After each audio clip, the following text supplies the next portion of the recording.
Assalamualaikum warahmatullahi wabarakatuh dan salam sejahtera. Nama saya Nur Fatira Hanis binti Zakri, nombor metrik A17560. Saya di bawah sediaan Profesor Madya Dr. Khalijah binti Al-Rabi daripada Program Kerja Sosial. Tajuk kajian saya adalah untuk mendorong cabaran warga emas tinggal bersendirian dan program eksekutif semasa pandemik COVID-19. Yang pertama adalah pengenalan. Mengikut ujian Pertubuhan Bangsa-Bangsa Bersatu PBB, Malaysia dijangka akan menjadi sebuah negara tua menjelang 2030 sekiranya penduduk berumur 60 tahun ke atas mencapai peratusan sebanyak 15% daripada jumlah penduduk negara. Rasa sunyi dihadapi oleh warga emas didorong oleh personaliti dan karakter individu yang berbeza, budaya dan juga nilai yang dipegang oleh seseorang individu.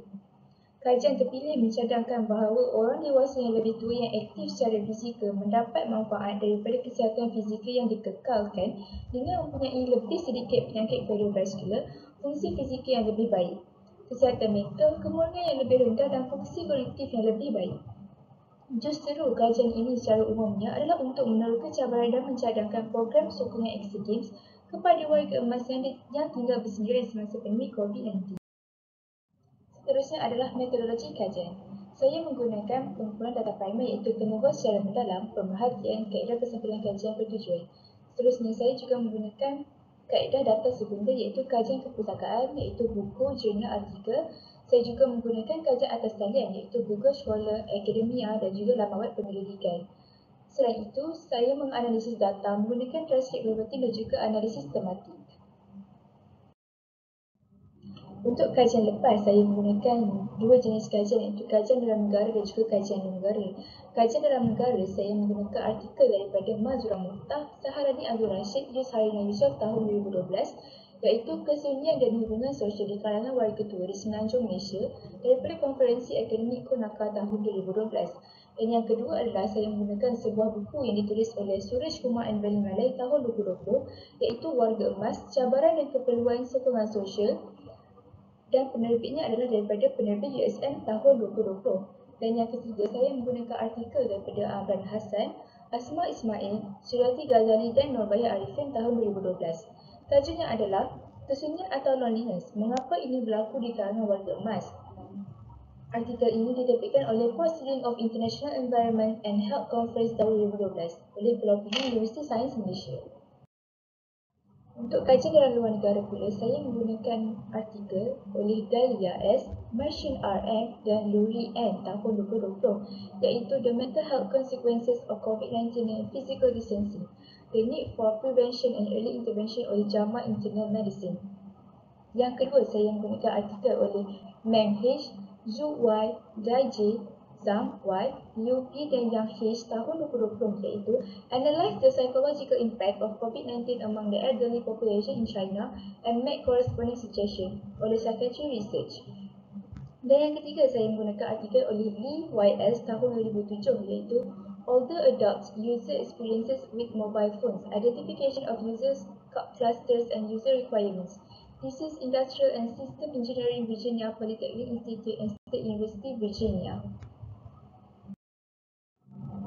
Untuk lokasi kajian, saya memilih kajian dilakukan di daerah Kinta di Ipoh, Perak. Saya memilih untuk menjalankan kajian di 3 buah kampung iaitu Kampung Cangkat Larang, Kampung Sri Rahmat dan juga Kampung Sri Kinta. Pengkaji membuat 2 orang informan untuk setiap buah kampung yang dipilih. Seterusnya adalah hasil kajian dan perbincangan untuk objektif kedua iaitu cabaran warga emas.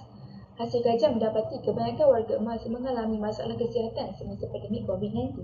Informan menjelaskan bahawa beliau sudah tidak mampu untuk berjalan ke sana-sini atas faktor usia.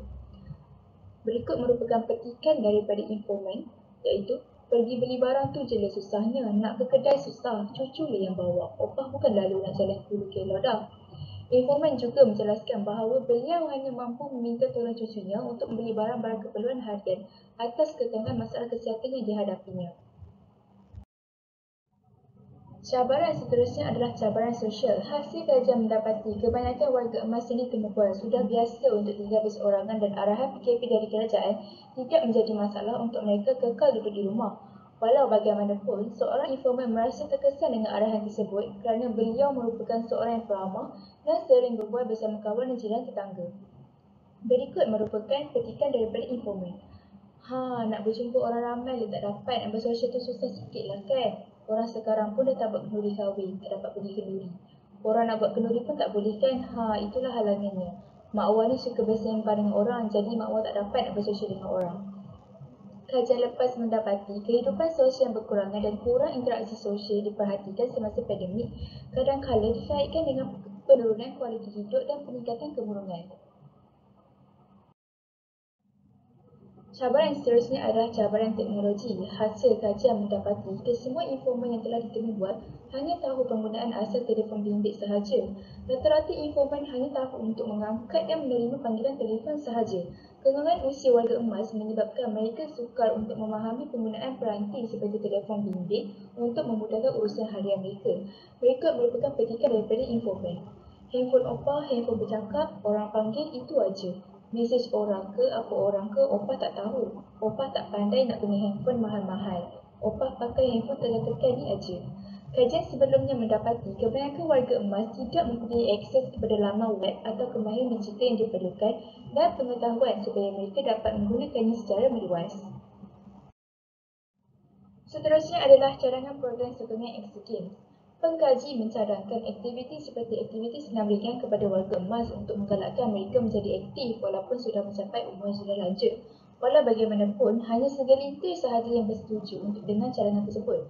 Akan tetapi, hanya seorang informan yang mencadangkan untuk melakukan program berbentuk keagamaan kepada warga emas kerana menurut beliau, program-program agama lebih sesuai disertai oleh warga emas. Berikut merupakan petikan daripada informan. Bagi pendapat Mak Wah lah kan, warga emas ni adakan satu program agama yang buat dekat dewan. Dekat situlah boleh ngaji, belajar tajwid Al-Quran. Semua benda tu lah. Dah umur-umur macam ni, eloknya belajar agama je lah. Masa inilah kita nak belajar. Dulu mana sempat, asyik berniaga je. Sekarang pun ngaji dah gagak. Benda macam ni kita tak boleh tinggal. Hasil kajian menunjukkan informan 7 lebih gemar dan mencadangkan untuk mengadakan program berbentuk keagamaan kepada warga emas. Beliau berpendapat bahawa warga emas seharusnya memfokuskan usia tua mereka dengan mempelajari ilmu-ilmu agama sebagai persediaan untuk melangkah ke alam akhirat. Dan terakhir adalah rumusan dan cadangan. Warga emas menghadapi cabaran yang berbeza-beza mengikut kefahaman dan adaptasi mereka sewaktu pandemik. Antara cabaran yang mereka hadapi di dalam kajian ini adalah cabaran kesihatan, cabaran sosial dan cabaran teknologi. Kegagalan usia warga emas menyebabkan mereka menghadapi kesukaran untuk melakukan kerja-kerja rumah atas faktor kesihatan dan juga kesihatan fizikal yang semakin merosot. Cadangan program sokongan Exogames merupakan satu program bernas yang perlu dijalankan untuk menggalakkan warga emas melakukan aktiviti senaman ringan untuk kebaikan tubuh badan mereka. Walau bagaimanapun, hanya segelintir sahaja yang bersetuju dan majoriti warga emas lebih menyukai program-program berbentuk keagamaan. Ketika ditemubual, mereka berpendapat bahawa program-program keagamaan merupakan program yang paling sesuai diadakan untuk warga emas sebagai persediaan mereka menghadapi hari akhirat. Sekian, terima kasih.